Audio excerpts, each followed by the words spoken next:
महिला घबराकर देखती है कि जो पति अभी अभी उसके साथ धूप सेंक रहा था, बस समुद्र में थोड़ा तैर कर आता हूं कहकर गया, लेकिन पलक झपकते ही गायब हो गया। वह घबराकर पास खड़े एक कपल से पूछती है, लेकिन वो दोनों कहते हैं कि वे काफी देर से यहीं बैठे हैं और उन्होंने किसी आदमी को समुद्र में जाते नहीं देखा। यह सुनते ही महिला का दिल बैठ जाता है। वह कांपते हाथों से फोन निकालकर पति को कॉल करती है, लेकिन उधर से सिर्फ फोन बंद होने की आवाज आती है। घबराई हुई लिसा जल्दी जल्दी कपड़े पहनती है और सीधा समुद्र किनारे भागती है।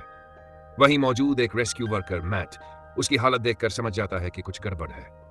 जब लिसा पुलिस से मदद मांगती है तो मैट खुद आगे बढ़कर कहता है कि वह मदद कर सकता है। जल्द ही रेस्क्यू टीम बोट लेकर समुद्र में खोज शुरू कर देती है। इस दौरान मैट बार बार अजीब नजरों से लिसा को देखता रहता है, लेकिन घबराई हुई लिसा को इसका एहसास तक नहीं होता। काफी देर तलाश करने के बाद भी उसके पति का कोई सुराग नहीं मिलता। थक हार कर लिसा पुलिस स्टेशन जाती है, लेकिन वहां पुलिस उसकी बात सुनकर हंस देती है। वे कहते हैं कि इस समुद्र में लहरें शांत रहती हैं, यहां कभी डूबने की घटना नहीं हुई, और ऊपर से उसका पति एक अच्छा तैराक था।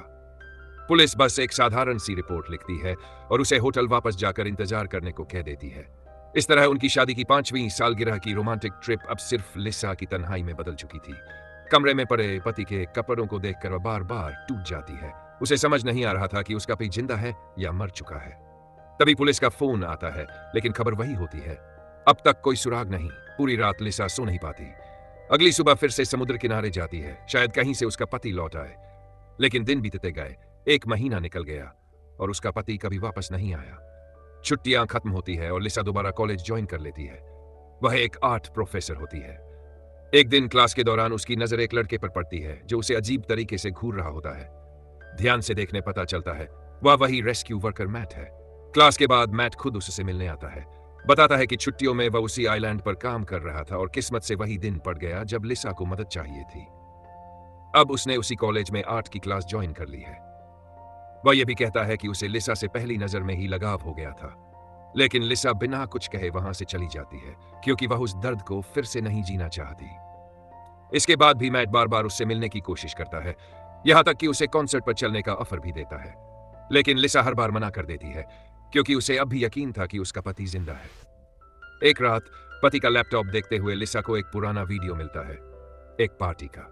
वीडियो में उसका पति एक लाल कपड़े वाली औरत के साथ काफी करीब नजर आता है।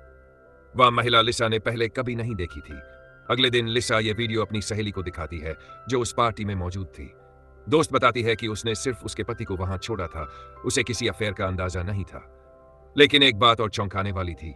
लिसा को पता चलता है कि पति के गायब होने से पहले उसके बैंक अकाउंट से सारा पैसा निकाला जा चुका था, यहां तक कि जॉइंट अकाउंट भी खाली था। अब लिसा आर्थिक और मानसिक दोनों तरह से टूट चुकी थी। कुछ दिन बाद पुलिस का फोन आता है, समुद्र से एक लाश मिली है। लिसा अगले ही दिन थाने पहुंचती है, लेकिन शव देखते ही साफ कह देती है कि यह उसका पति नहीं है। तभी पुलिस एक चौंकाने वाली बात कहती है, शायद उसका पति मरा ही नहीं, बल्कि किसी और औरत के साथ भाग गया है, क्योंकि उसके सारे सामान वहीं मिले थे, बस मोबाइल गायब था। आखिर कौन तैरने जाते वक्त मोबाइल साथ ले जाता है? लिसा बाहर से भले कहती रही कि उसका रिश्ता मजबूत था, लेकिन उसके दिल में अब शक की एक बीज बो चुका था। उस रात घर लौटकर वह पहली बार टूटकर रो पड़ी। आगे उस दर्द ने लिसा को पूरी तरह तोड़ दिया, लेकिन उसी दर्द ने उसे एक फैसला भी दे दिया। अब वह अपने पति के गायब होने की सच्चाई जानकर ही रहेगी। सबसे पहले वह उसके ऑफिस पहुंचती है और वहां उसके साथ काम करने वालों से उस लाल कपड़े वाली औरत के बारे में पूछताछ करती है, लेकिन जो जवाब मिलता है वो और भी चौंकाने वाला था। साथ ही कर्मचारी बताते हैं कि पति के गायब होते ही वह महिला भी नौकरी छोड़ चुकी है और अब किसी दूसरी कंपनी में काम कर रही है। इतना ही नहीं, कंपनी में उस समय फाइनेंशियल गड़बड़ी की जांच चल रही थी और लिसा का पति भी उसमें संदिग्ध था। उसी रात लिसा उस औरत की नई नौकरी की जानकारी निकाल लेती है। वह उसके बारे में और पता लगाने ही वाली थी कि तभी अचानक दरवाजे की घंटी बजती है। बाहर एक कुरियर बॉय खड़ा होता है। वह बताता है कि यह गिफ्ट मैट की तरफ से है। लिसा बिना खोले ही पैकेट रख देती है और तय करती है कि अगली सुबह खुद जाकर उसे लौटा देगी। अगले दिन जब वह मैट के घर पहुंचती है तो हैरान रह जाती है। मैट कोई मामूली इंसान नहीं था, वह एक अमीर घराने से था और उसका खुद का प्राइवेट आर्ट म्यूजियम था। हालांकि जो चीज लिसा को हैरान करती है वो ये थी कि मैट ने अपनी पहचान माँ बाप के पैसे से नहीं बल्कि अपनी मेहनत से बनाई थी। बातों बातों में लिसा को पता चलता है कि उसके माता पिता का तलाक हो चुका है और वह अकेला ही रहता है। उस दिन लिसा पहली बार थोड़ा खुलती है और मैट को अपने घर खाने पर बुला लेती है। डिनर के दौरान दोनों के बीच अच्छी बातचीत होती है, माहौल हल्का हो जाता है। जाते जाते मैट हिम्मत करके कह देता है कि उसे लिसा से लगाव हो गया है और शायद उसके पति के गायब होने में कहीं न कहीं उसकी भी कोई भूमिका रही हो। लिसा कुछ नहीं कहती, लेकिन उसकी आंखों से साफ दिखता है कि मैट की ईमानदारी ने उसे छू लिया है। उस रात लिसा को नींद नहीं आती। वह बार बार पति का लैपटॉप खोलती है, तस्वीरें देखती है। तभी उसकी नजर फिर से उस लाल कपड़े वाली औरत पर जाती है, लेकिन इस बार कुछ अलग लगता है। उसकी आंखों में प्यार नहीं, बल्कि नफरत और बदले की चमक होती है। अगले दिन लिसा को स्टोर रूम से एक पुराना बक्सा मिलता है। अंदर एक पुराना फोटो एल्बम था और उसके बीच में एक अखबार की कतरन। खबर थी कई साल पहले एक भयानक सड़क हादसे की, जिसमें एक खिलाड़ी सिर गई और उसकी पत्नी की मौके पर मौत हो गई थी। बस एक चीज बची थी, उनकी जुड़वां बेटियां। और सबसे चौंकाने वाली बात, उस खबर के साथ लिसा के पति की बचपन की तस्वीरें लगी थी। इसका मतलब साफ था, वह भी उस हादसे से जुड़ा हुआ था। अब लिसा को यकीन हो गया, उसके पति का गायब होना कोई हादसा नहीं, बल्कि एक सोची समझी साजिश है। वह खुद जाकर सच्चाई जानना चाहती थी, लेकिन तभी जैक, जो उससे प्यार करता था, आगे आकर मदद की पेशकश करता है। जैक उस लाल कपड़े वाली औरत का पीछा करता है, जानबूझकर उसकी गाड़ी के पास रुकता है और खराब गाड़ी का बहाना बनाकर उसके घर के अंदर पहुंच जाता है। लेकिन अंदर उसे कुछ भी संदिग्ध नहीं मिलता, कोई पुरुष नहीं, कोई हलचल नहीं। निराश होकर वह लौट आता है।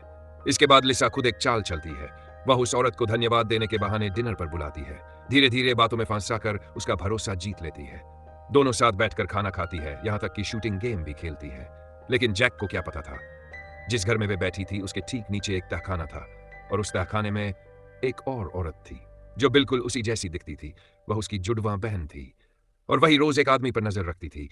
एक ऐसा आदमी जो महीनों से कैद था, गंदा, कमजोर, टूटा हुआ। और सवाल यह था, क्या वही लिसा का गायब हुआ पति था? पार्ट 3 में खुलने वाला है सबसे बड़ा राज। अचानक जैक की नजर एक पुराने ट्रॉफी कप पर पड़ती है। वह उत्सुकता में उसे उठाकर पढ़ने लगता है, लेकिन जैसे ही उस औरत की नजर ट्रॉफी पर पड़ती